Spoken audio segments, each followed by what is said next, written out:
ఆలోచించడం లేదు. నా కోసం, నా పిల్లల కోసం ఆలోచిస్తున్నావు అని అనుకున్నాను. నా కోసం వాడిని వదులుకున్నావని నేను చాలా ఆనందపడ్డాను అని లోపలికి వెళ్ళి ఇక తన కూతురిని బయటకు తీసుకొస్తుంది. చూడన్నయ్య, దీని పరిస్థితికి కారణం వాడే కదా. ఇంకా నువ్వు వాడి మీద మమకారంతోనే ఉన్నావు. ఇది కాలు కదపలేదు, చెయ్యి ఎత్తలేదు, బతికినా సచ్చిన శవంలాగే పడి ఉంది. ఈ పరిస్థితికి కారణం వాడే కదా. అలాంటి వాడిని నువ్వు ఎలా క్షమించగలుగుతున్నావు? నేను అసలు దీన్ని తట్టుకోలేకపోతున్నాను అన్నయ్య అని అంటుంది. అది కాదమ్మా, ఎన్నాళ్ళని వాడిని మనం దూరం పెడతాము అని అంటే, వద్దనియ, ఇంకేమీ మాట్లాడొద్దు, నీకు వాడే కదా ఎక్కువైపోయాడు అంటూ ఇక హరిశ్చంద్ర ప్రసాద్కు దండం పెడుతూ, ఇక నీ తమ్ముడినే నువ్వు ఇంటికి తీసి తెచ్చుకో, నేను నా భర్త నా పిల్లలు బయటకు వెళ్ళిపోతాం అని అంటుంది. అది కాదమ్మా, నేను మీ ఇద్దరి కోసం ఆలోచిస్తున్నాను, మీ ఇద్దరు నాకు రెండు కళ్ళ లాంటి వాళ్ళు అని అంటే, లేదన్నయ్య, ఇంక నువ్వు ఎంత చెప్పినా నేను వినను. ఆ దుర్మార్గుణ్ణి నువ్వు క్షమించినంత ఈజీగా నేను క్షమించలేను. వాడి గురించి ఆలోచిస్తుంటేనే నా రక్తం మరిగిపోతుంది. సాకేత్, పదరా, ఇక మనం బయలుదేరదాం అని అంటుంది. నాకు నా కొడుకున్నాడు, వాడే చూసుకుంటాడు.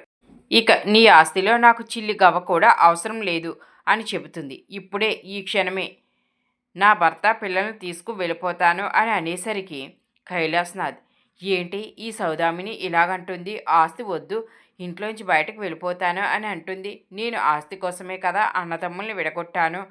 ఇప్పుడు ఆ నాగేంద్ర ప్రసాద్కి బావ ఆస్తి కూడబెడుతున్నాడనే కదా. అలా జరగకూడదు, మొత్తం ఆస్తి మేమే అనుభవించాలనే కదా ఇంత ప్లాన్ చేసి ఈ సౌదామిని హరిశ్చంద్ర ప్రసాద్ మీదకు ఉసుగొల్పాను. కానీ తినేంటి ఆవేశంలో ఇల్లు వదిలి వెళ్ళిపోతానంటుంది. అమ్మో, ఇప్పుడు ఈ సౌదామినికి సర్ది చెప్పకపోతే ఇక బయటకు వెళ్తే మేము ఎలా బతకగలం? మాకంటూ ఏమీ ఆస్తి లేదు కదా. ఈ బావ ఆస్తి మీదే కదా నేను ఆశ పెట్టుకో ఉన్నాను. ఇప్పుడు బయటకు వెళ్ళిపోతే ఏంటి పరిస్థితి? తిన్ని ఆపాలి అని. సౌదామిని, ఏంటి నువ్వు మీ అన్నయ్యతో ఇలా మాట్లాడతావని నీకు విషయం చెప్పలేదు?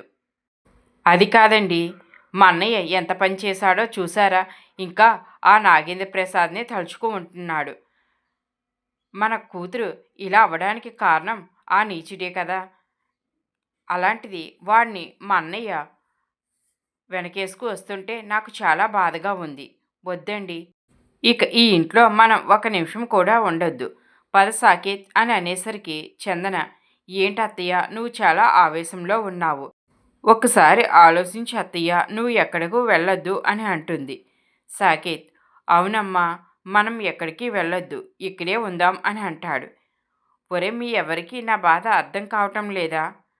హరిశ్చంద్ర ప్రసాద్, అమ్మా సౌదామిని, నువ్వు కోపంలో నిర్ణయం తీసుకుంటున్నావు, ఒక్కసారి ఆలోచించు.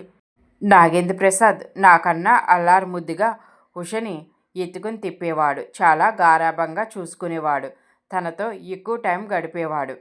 అలాంటిది వాడు ఉషకు ఎందుకు అన్యాయం చేయాలని అనుకుంటాడు? ఏదో ఆవేశంలో ఆ ఫ్లవరేజ్ కొడితే అది ఉష తలకు తగిలింది. ఆ కోపంలో నువ్వు వాడిని ఇంట్లోంచి బయటకు పంపించేస్తే నేను ఆ టైంలో ఏమీ మాట్లాడలేకపోయాను. వాడు ఎప్పుడూ మనకి ఎలాంటి హాని చెయ్యాలని చూడలేదు.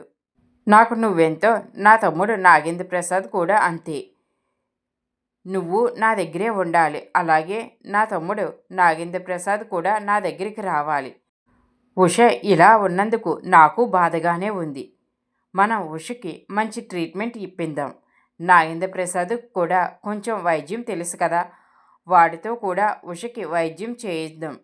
నాగేంద్ర ప్రసాద్ మన ఇంటికి వస్తే, ఉషకు వైద్యం చేస్తే ఉష మళ్ళీ తిరిగి మామూలు మనిషి అవుతుందేమో అని అంటాడు. సాకేత్, ఏంటి మావయ్య, చిన్నమావయ్య వైద్యం చేయడం ఏంటి అని అంటే, అవును, వాడు ప్రకృతి వైద్యం చేసేవాడు, చాలామందికి చాలా జబ్బులు నయం చేశాడు. ఇప్పుడు మన ఉష మామూలు మనిషి అవడానికి కూడా నాగేంద్ర ప్రసాద్ ఏదో ఒకటి చేస్తాడు.